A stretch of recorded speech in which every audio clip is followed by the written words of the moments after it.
मुंबईकरांची आता वाहतूक कोंडीतून सुटका होणार आहे। संपूर्ण सागरी मार्ग फेब्रुवारीपासून वाहतुकीसाठी खुला करण्यात येणार आहे। मुंबई महानगरपालिकेच्या महत्त्वाकांक्षी प्रकल्पांपैकी असलेला कोस्टल रोड हा फेब्रुवारीपासून संपूर्ण वाहतुकीसाठी खुला होणार आहे।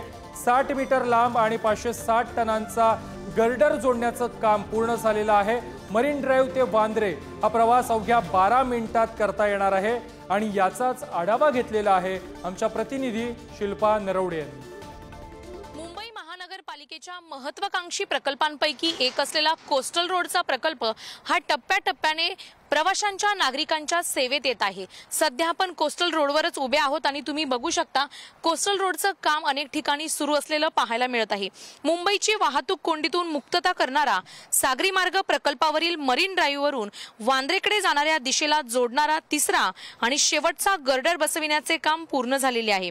हा गर्डर 60 मीटर लांब आणि 560 टनाचा आहे। या वजनाचे 2 गर्डर असून त्यापैकी एका गर्डरचे काम या अगोदरच पूर्ण झालेले आहे आणि त्यावरून वाहतूक देखील सुरू करण्यात आलेली आहे। आता नवीन मार्गिकेवरील सिमेंट कॉन्क्रिटीकरण तसेच इतर जी काही अन्य कामे आहेत ती पूर्ण झाल्यानंतर येत्या फेब्रुवारी पासून ही मार्गिका वाहतुकीसाठी खुली करण्यात येणार आहे। त्यामुळे लवकरच मुंबईची वाहतूक कोंडीतून सुटका होणार आहे। मरीन ड्राइव्ह ते वांद्रे अवघ्या 12 मिनिटांचा हा प्रवास प्रवाशांना करता येणार आहे।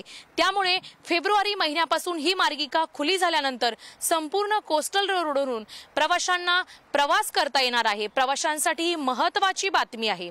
कॅमेरामॅन रोहनसह शिल्पा नरवडे, पुढारी, मुंबई।